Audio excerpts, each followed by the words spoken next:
पीड़ित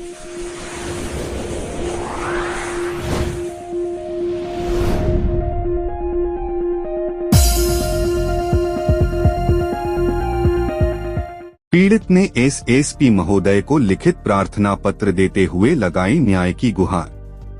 पीड़ित ने आज एसएसपी महोदय को एक लिखित प्रार्थना पत्र देते हुए बताया, मेरे भाई गिरीश चंद्र अग्रवाल का नाम प्राथमिकी एफआईआर संख्या 0048 दिनांक 7 फरवरी 2025 थाना नवाबाद झांसी में विभिन्न धाराओं उप गिरोहबंट एवं समाज विरोधी क्रियाकलाप निवारण अधिनियम 1986 की धारा 2/3 के अंतर्गत अनावश्यक रूप से सम्मिलित कर दिया गया है, जबकि मेरे भाई गिरीश चंद्र अग्रवाल एक विशुद्ध व्यापारी हैं, जो कि पिछले 25 वर्षों से लोहे के व्यापार में संलग्न हैं।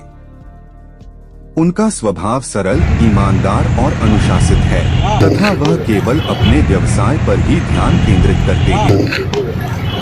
वह किसी भी अन्य व्यावसायिक या संदिग्ध गतिविधियों से पूर्णतः विरक्त रहते हैं और सिर्फ अपने व्यापारिक प्रतिष्ठान को संचालित करने वाले एक सीधे सादे दुकानदार हैं। वर्ष 2014 में व्यापारिक गतिविधियों के विस्तार हेतु उन्हें एक दुकान व गोदाम के लिए भूमि की आवश्यकता थी।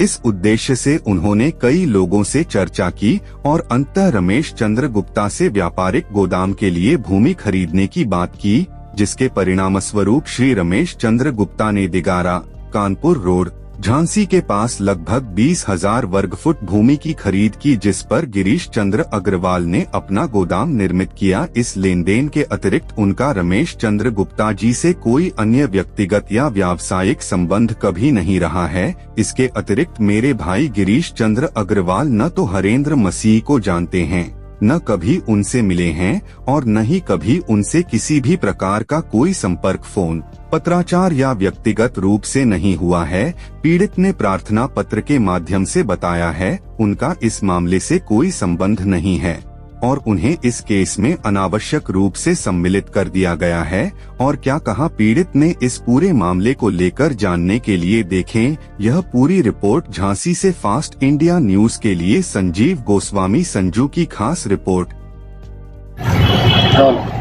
क्या नाम है भैया आपका? भानु अग्रवाल। कहाँ से आए हो? मैं अपने भाई गिरीश चंद्र अग्रवाल के लिए आया हूँ यहाँ एसएसपी ऑफिस में। हमारे भाई का नाम अभी गैंगस्टर एक्ट में जोड़ दिया गया है, जिससे हमें कोई मतलब ही नहीं है। गैंगस्टर एक्ट में हरेंद्र मसीह के साथ ना हमने कोई ज़मीन कभी ली है ना कोई कभी खरीदी है। अच्छा, इसके क्या है ये? हमने आज से 12 साल पहले करीब ज़मीन खरीदी थी दिगारा में। किससे खरीदी? दिगारा में ज़मीन खरीदी थी। उस पर क्या हुआ, अभी पिछले साल भी हमारे ऊपर एक उसमें खनन का आरोप लगाया गया, जिसमें एक एफआईआर हुई थी। किसने आरोप लगाया था?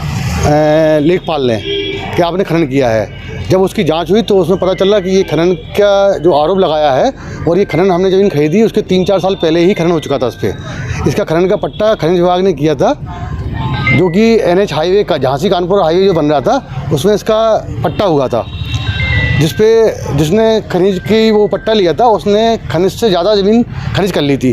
तो उस पर 90 लाख की पेनल्टी लगाई गई थी, जो कि उसने इलाहाबाद हाई कोर्ट से स्टे लिया था। फिर उसमें सेटलमेंट हो गया था उसका। फिर जो भी अच्छा, जब ये जानकारी मालूम पड़ी कि ये हमने नहीं किया दूसरे ने किया, तो इलाहाबाद हाई कोर्ट ने हमें इसमें स्टे दे दिया था इसमें कि हम पे इस तरह का कोई आरोप बनते ही नहीं है। जब हमने कोई खनिज की ही नहीं तो हम पे कोई आरोप नहीं बनता है। अभी प्रशासन ने कुछ लोगों के साथ हमारा नाम ज़बरदस्ती जोड़ दिया है। अच्छा, आप कहाँ पर आए हो? आज हम यहाँ एसएसपी ऑफिस में आए हैं। अच्छा, जिसमें हरेंद्र मसीह के साथ हमारा नाम जोड़ा गया है। इन हरेंद्र मसीह को हम ना कभी जानते हैं, ना हमने कोई ज़मीन इनसे कभी खरीदी है, ना इनके द्वारा किसी को बेची हो, ना वो ज़मीन हमने कभी खरीदी है। हमने कभी भी ना कोई मिशनरी या चर्च की ज़मीन कभी नहीं खरीदी, फिर भी हमारा नाम ज़बरदस्ती जोड़ दिया गया है। हम एक सिंपल से व्यापारी हैं, लोहे का व्यापार है हमारा। हमने उस व्यापार के लिए अपने दिगारा में एक प्लॉट लिया था गोदाम बनाने के लिए। बस केवल हमारा दोष इतना है कि हमने वो प्लॉट खरीदा, उसके ब्याप पे हमारे ऊपर ये गैंगस्टर एक्ट लगा दी गई है। तो जैसे कि आज आपने एसएसपी साहब को ज्ञापन दिया, तो क्या आश्वासन मिला आपको? उन्होंने कहा कि हम जांच करके इसकी कार्रवाई करते हैं। अब आप क्या चाहते हैं? निष्पक्ष जांच हो। हमारा इन सब लोगों से कोई मतलब ही नहीं है, हरेंद्र मसीह या सब लोगों से कोई मतलब नहीं है, तो हमारा नाम क्यों जोड़ा गया इसमें? हमें इसमें से प्रशासन चाहे तो निकाल के हमें हमारा नाम निकाल दिया जाए इसमें से।